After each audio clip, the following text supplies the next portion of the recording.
Hi, Trevor here, reflecting on life through music. Thank you for stopping by.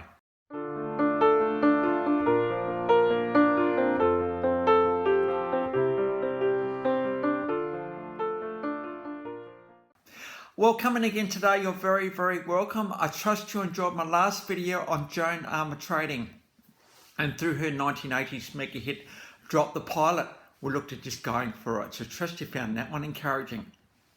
We're going from there to 1945 in Durham in the UK. This guy, when he was growing up, was a paper boy. And what did he use his money for? He bought jazz magazines. He actually did study fine art in university and did teach that for a while, but no, I thought no. But in the meantime, he was actually getting into a bit of music as well in a band called the Banshees. Now, the guy we're talking about is Bryan Ferry. Now, in 1970, when the Beatles had done their thing and they were just finishing up, and there was a plethora of bands starting around this time, including the Electric Light Orchestra, the band, the Doobie Brothers, another. 1970, Roxy Music. Now, Bryan was very much instrumental in the forming of this band.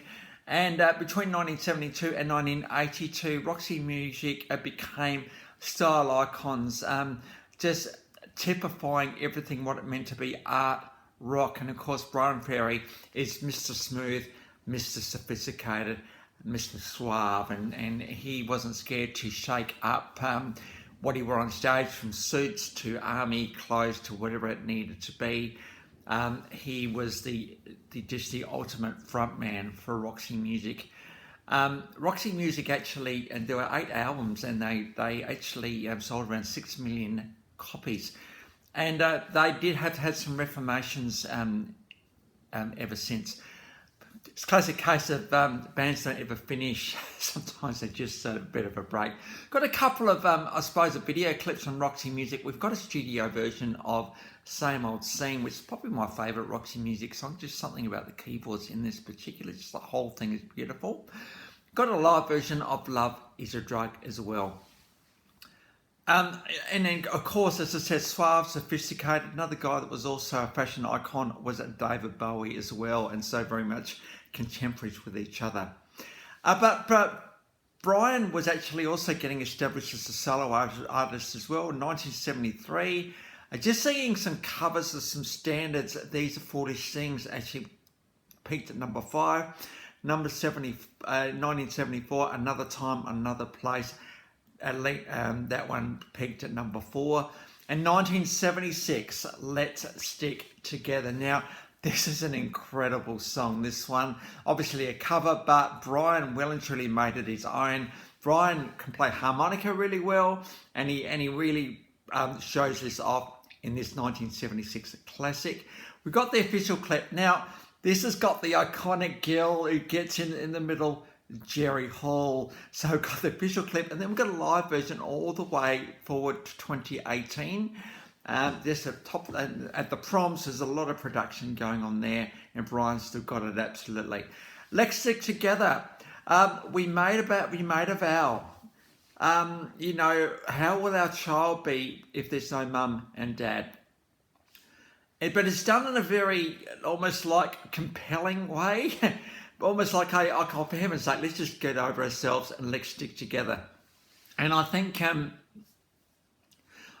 quite often I've heard stories of relationships have ended, and there's never been a bit of a compelling reason. It's just like, I just think it kind of came to an end. And, there's not like, it's just kind of just disappears into oblivion. And I often wonder whether, this concept of things being too much effort at times just take us over. We forget very, very quickly that, we have spent intimate moments with this person. We've said, I love you to them many, many times.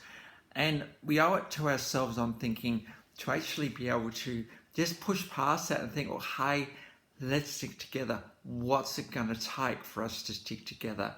And I think... we don't tend to hang around. We don't tend to stick together. We tend to kind of finish things off. All we need is some little grimace of something, some little thing we don't like, and next minute we're escaping. Obviously, if it's an affair, that's different.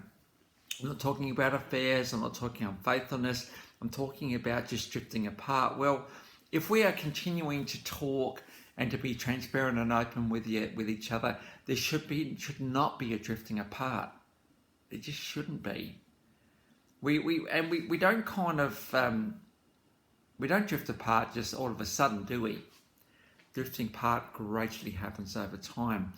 And I think it's always good to just check in with each other about how we're going and how we're feeling and how things are. We don't want to pretend like things are okay and not have these conversations that need to be had from time to time, because if they are the love of your life, well, you want to be with them, don't you? So if you're in these moments now where perhaps you're feeling like the lines are becoming a little bit parallel, you're not connecting that much, perhaps it's time to reconsider and to rethink that, and perhaps Let's Stick Together is just a song you guys need to hear right at the moment. It's going to take both sides though, right?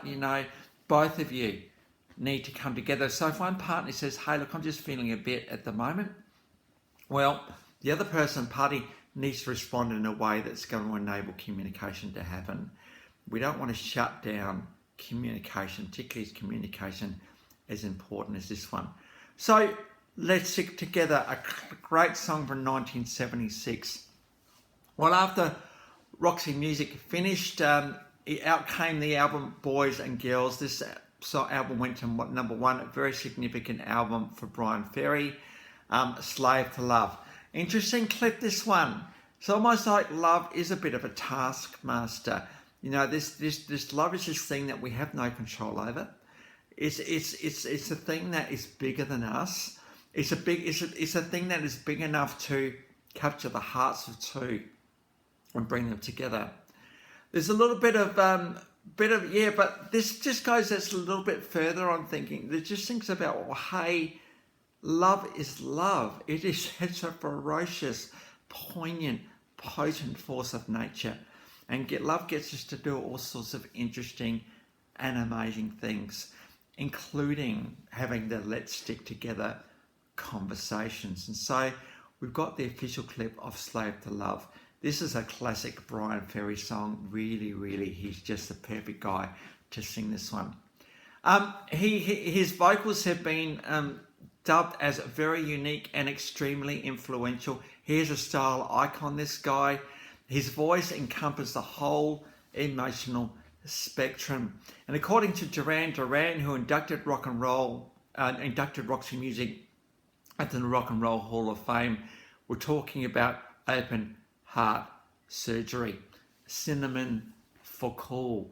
And interestingly, I do have the induction to the Rock and Roll Hall of Fame below, and I've also got a live performance from that particular ceremony as well with Roxy Music. So I thought I'd get both of those things in there as well.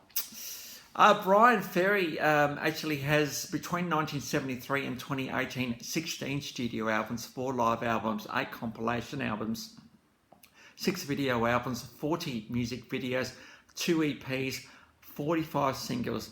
With Roxy Music, estimated to have sold around 30 million albums, so well and truly significant in this collaborative thing called music. As I said, Rock and Roll Hall of Fame induction. He's also a commander of the British Empire, CBE as well, so well and truly acknowledged by his country of birth, the UK. So the links to those, we got 1, 2, 3, 4, 5, 6, 7 clips from the description below. And I've also included my last video from Joan Armatrading, so if you want to recap on her, feel free.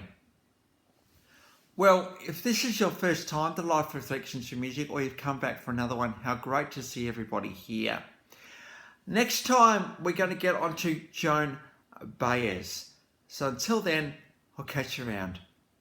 Bye for now.